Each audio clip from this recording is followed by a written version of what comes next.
Hey, what's up, you curious bunch? Ever thought about what it'd be like if one of your organs just decided to go on a little joyride inside you? Like, imagine your body parts just yeeting themselves around like they're on a gap year. Sounds like a plot twist from a weird sci-fi flick, right? Well, strap in, because we're about to dive into a totally bonkers chapter of ancient history where this was legit what people believed about women's bodies. Welcome to the wild and wacky world of the wandering womb, a theory from ancient Greece that's part hilarious, part insane, and maybe just a smidge creepy.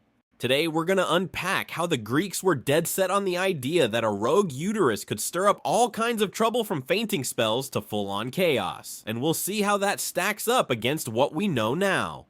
Spoiler: modern science has some serious side-eye for this one. So grab a snack, make sure it's not taking a stroll, and let's zip back to ancient Greece. Picture this: you're chilling in Athens around 400 BCE. The sun's roasting, you philosophers are yammering about the meaning of life in the marketplace, and you're dodging goats and the occasional chariot traffic jam. Life's no walk in the park, no Netflix, no ibuprofen, and if you're a woman feeling off your local healer, might just tell you your uterus is throwing a hissy fit and hitting the road.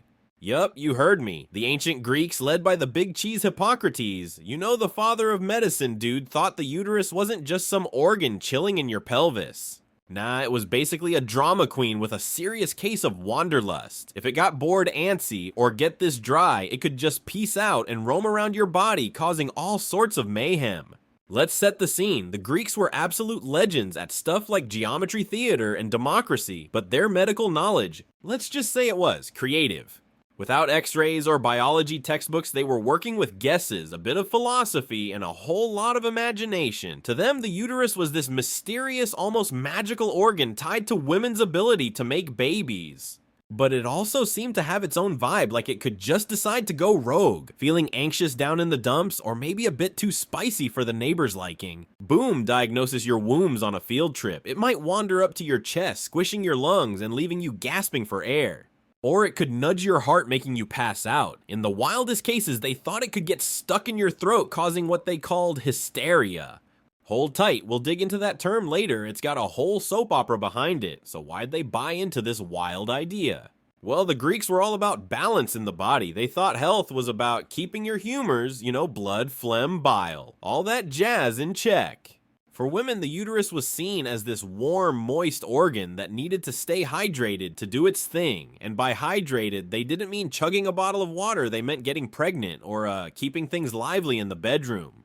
If a woman wasn't expecting a kid or keeping her husband busy, her uterus might dry out, get grumpy, and start wandering to find some moisture. It's like the organ was throwing a full-on tantrum. No babies. No action. Alright, I'm out of here. Imagine trying to explain that to your boss when you're calling in sick, and it gets even weirder. The treatments for a wandering womb straight up bizarre. Doctors, or more like philosophers with a side gig in herbs, had some out there fixes. One of their go-to moves was using smells.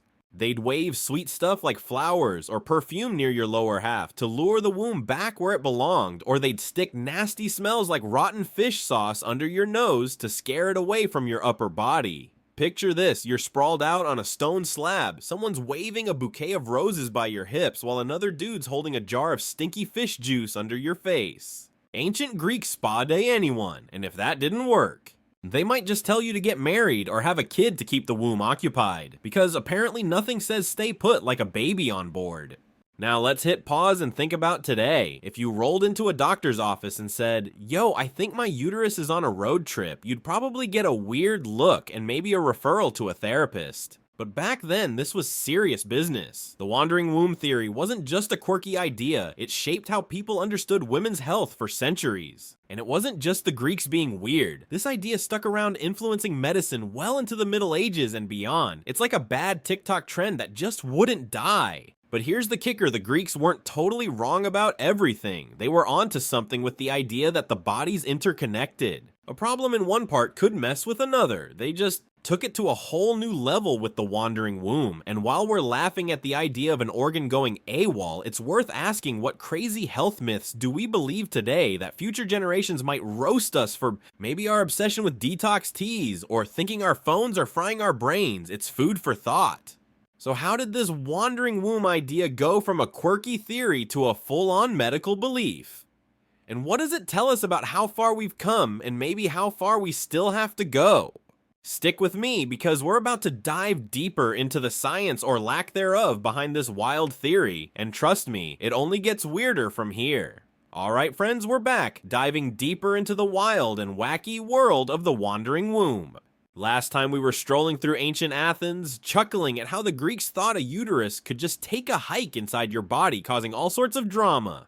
Now let's get into the nitty-gritty of this bizarre medical theory, why it made sense to them, how they tried to fix it, and what it tells us about the gap between ancient vibes and modern science.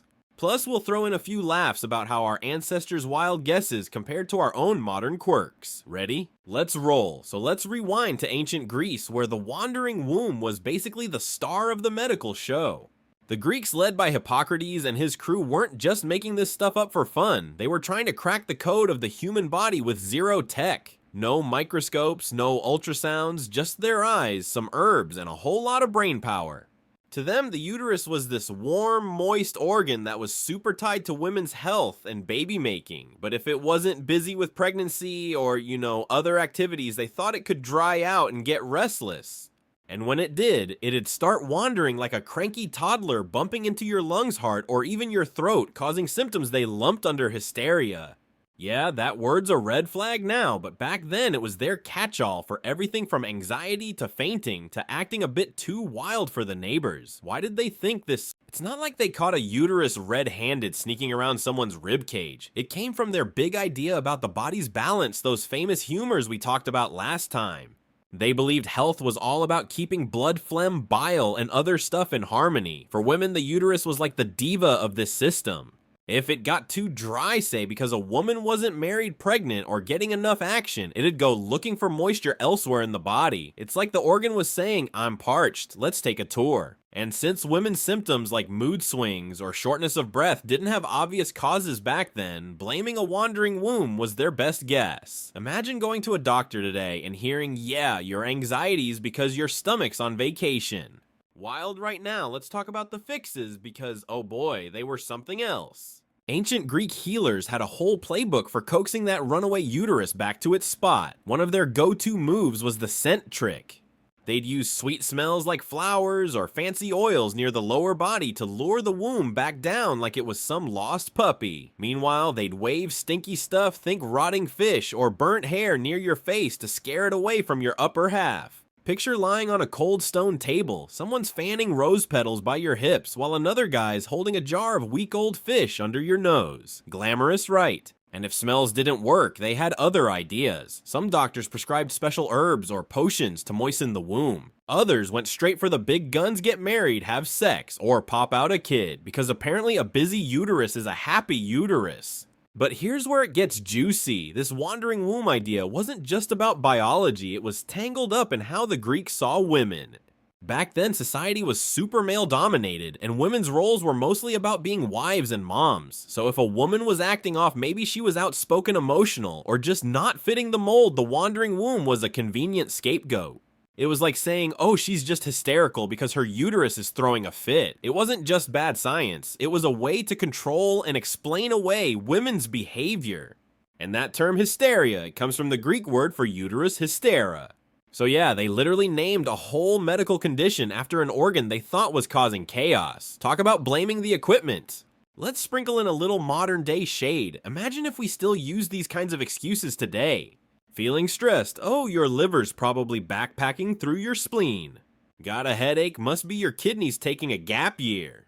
It's hilarious, but it makes you wonder what weird health myths are we buying into now that our grandkids will laugh at? Like, are we really detoxing with that kale smoothie? Or are we just blending expensive grass? The Greeks didn't have Google to fact check their ideas, but we do, and yet we still fall for some pretty out there trends. Now here's the crazy part, this wandering womb theory didn't just fizzle out after Greece. It stuck around like a bad house guest, influencing doctors for centuries. In the Middle Ages, people were still blaming women's health issues on rogue uteri. Even into the 19th century, hysteria was a go-to diagnosis for women who were, say, too opinionated or just not feeling great. It wasn't until modern science like actual anatomy studies and microscopes came along that we started to figure out what was really going on. Turns out the uterus is pretty chill and stays put unless something serious is up, like a medical condition we can actually diagnose with, science. But let's give the Greeks a tiny bit of credit. They were onto something with the idea that the body's all connected. A problem in one spot can totally mess with another. They just took it to a whole new level with the wandering womb. And while we're giggling at their fish sauce treatments, it's worth thinking about how their ideas shaped medicine for way longer than you'd expect. So what's the deal with this hysteria thing, and how did it go from a Greek quirk to a medical obsession? And more importantly, what can we learn from their mistakes? Hang tight, because we're about to get into the long-term fallout of this wild theory, and trust me, it's a trip. So if you were stuck in ancient Greece with a wandering womb, would you go for the rose petal spa treatment or just hope it finds its way back? Drop your thoughts in the comments, we're dying to hear what you think. Alright my friends, we're back for round 3 of our wild ride through the Wandering Womb saga. So far we've been cracking up over how ancient Greeks thought a uterus could just pack a suitcase and go sightseeing in your body, causing everything from fainting spells to full-on hysteria. We've also peeked at their bizarre fixes like waving flowers or stinky fish sauce to coax that rogue organ back home. Now let's wrap our heads around what this all means. How this quirky theory hung around for centuries, shaped the way people viewed women's health, and what it teaches us about trusting science over wild guesses. Plus, we'll throw in some shade at our modern quirks because let's be real, we're not that far from our toga-wearing ancestors. Ready? Let's dive in, so let's recap real quick. The ancient Greeks, led by Hippocrates and his posse, were convinced that a woman's uterus could wander like it was on a gap year, stirring up trouble wherever it went. Feeling anxious, short of breath, acting a bit too spicy for the town square. Blame that restless womb. They'd try to fix it with smells herbs or by telling women to get married and pop out babies. It sounds like a fever dream, but this wasn't just a Greek thing, it stuck around like that one song you can't get out of your head. For centuries, doctors across Europe kept pointing fingers at the uterus for all sorts of women's health issues. By the Middle Ages, the wandering womb was still the go-to excuse for anything from mood swings to seizures. And that word hysteria, it became a catch-all diagnosis, especially for women who didn't fit the proper lady mold. Think anyone who was too outspoken, too emotional, or just not feeling great. Here's where it gets spicy. This wasn't just about bad science. It was about how society saw women. Back in ancient Greece, and honestly for way too long after women were mostly expected to be wives and moms, staying quiet and out of the way. If a woman stepped out of line, say she had opinions, or was dealing with mental health struggles, the wandering womb theory was a convenient way to explain it away. Oh, she's just hysterical, her uterus is acting up. It was less about medicine and more about control boxing women into roles that kept society's gears turning smoothly. And that term hysteria, rooted in the Greek word for uterus, carried a ton of baggage. It wasn't just a medical label, it was a way to dismiss women's experiences as crazy or unstable. Fast forward to the 19th century, and doctors were still diagnosing hysteria for everything from depression to wanting to vote. Yikes! Now let's talk about how this theory finally started to crumble. It wasn't until the rise of modern science, think microscopes, anatomy studies, and actual medical tools, that people began to realize the uterus doesn't moonlight as a backpacker. By the 17th and 18th centuries, doctors were dissecting bodies legally, we hope, and figuring out that organs don't just wander for fun. The uterus, it turns out, is pretty securely parked in the pelvis, unless something serious like a prolapse or tumor is going on. Conditions like anxiety or seizures, those got pinned to the brain hormones or other actual causes, not some rogue organ on a road trip. By the 20th century, hysteria as a diagnosis was finally getting the boot replaced by real conditions like depression, epilepsy, or hormonal imbalances. Thank goodness for progress, right? But here's the tea, even though we've ditched the wandering womb, its legacy lingered. The idea that women's health issues are all in their heads or tied to their reproductive systems stuck around in sneaky ways. Even today, women sometimes have to fight to get their symptoms taken seriously. Think endometriosis or chronic pain being brushed off as just stress or period problems. It's like the ghost of the wandering womb is still haunting exam rooms. And let's not pretend we're immune to wild health myths now. We might not think our organs are wandering, but how many of us have fallen for miracle diets or sketchy wellness trends on TikTok? Like, are we really resetting our gut with that $50 juice cleanse, or are we just paying for fancy diarrhea? Our ancestors would probably high-five us for keeping the tradition of questionable health hacks alive. So what's the big takeaway from this whole wandering womb mess? First, it shows how far we've come. Modern science has given us tools to actually understand the body, no fish sauce required. But it also reminds us to stay curious and skeptical. The Greeks were smart, but they leaned on guesses when they didn't have facts. Today, we've got Google PubMed and actual lab results, but we still need to double check what we're told. Ever wonder why your doctor pushes regular checkups? It's because catching issues early, whether it's a hormone imbalance or something more serious, can make all the difference. No need to wait for your uterus to send a postcard from your ribcage. This whole saga also makes you think, what are we getting wrong today that'll make our grandkids laugh? Are we overhyping AI health apps or swearing by crystal healing? It's worth a ponder. The Greeks didn't have all the answers, but they were asking questions, and that's half the battle. So what do you think? How would you handle being told your organs are on a field trip? And what modern health trend do you think will be roasting in 200 years? Drop your thoughts in the comments because I'm dying to know, hey, what's good, my fellow history nerds? We've been on a wild ride through the ancient Greek world of the wandering womb, where uteri were basically the original globetrotters causing chaos and getting blamed for everything from fainting to hysteria. We've laughed at their fish sauce treatments, rolled our eyes at how this theory stuck around for centuries, and dug into how it shaped views on women's health, often for the worse. Now let's wrap this up with a bow tie it back to today and figure out what this bonkers piece of history can teach us about trusting science and staying on top of our health. Plus, we'll have a little fun poking at our own modern weirdness. Ready to bring it home? Let's do this. So quick recap, we've been exploring how the ancient Greeks thought a woman's uterus could just take a hike through her body, stirring up trouble like a rogue tourist. If you were feeling off, maybe anxious, short of breath, or just too sassy for the town square, they'd point at your womb and say, yup, that's the culprit. Their fixes: waving flowers to lure it back, stinking up your face with fish sauce to scare it away, or telling you to get married and have kids to keep it busy. This wasn't just a quirky Greek idea, it hung around for centuries, fueling the hysteria diagnosis that dismissed women's health issues as crazy well into the 19th century. It took modern science think, real anatomy studies, and actual medical tools to finally put this wandering womb nonsense to bed, and start treating conditions like depression or hormonal imbalances for what they really are. What's wild is how this whole saga shows both how far we've come and how some things haven't changed as much as you'd think. Back then, the wandering womb was a way to explain the unexplainable, especially when it came to women. It wasn't just bad science, it was a reflection of a society that saw women's roles as super narrow wives' moms and not much else. If you didn't fit that mold, your hysteria was just your uterus acting out. Sound familiar? Even today, women sometimes have to push hard to get their health concerns taken seriously. Ever heard someone say, it's just your period, or maybe you're stressed? It's like the wandering womb's ghost is still chilling in the doctor's office whispering old school nonsense. But here's the good news. We've got tools now, blood tests imaging real diagnostics that let us get to the root of things without blaming a rogue organ. This brings us to the big lesson: trust science, but keep asking questions. The Greeks were smart, but they were working with guesses and zero tech. They saw symptoms like anxiety or fainting and did their best with what they knew, even if it meant inventing a traveling uterus. Today, we've got no excuse. With all the info at our fingertips, Google WebMD actual doctors, we can dig into what's really going on with our bodies.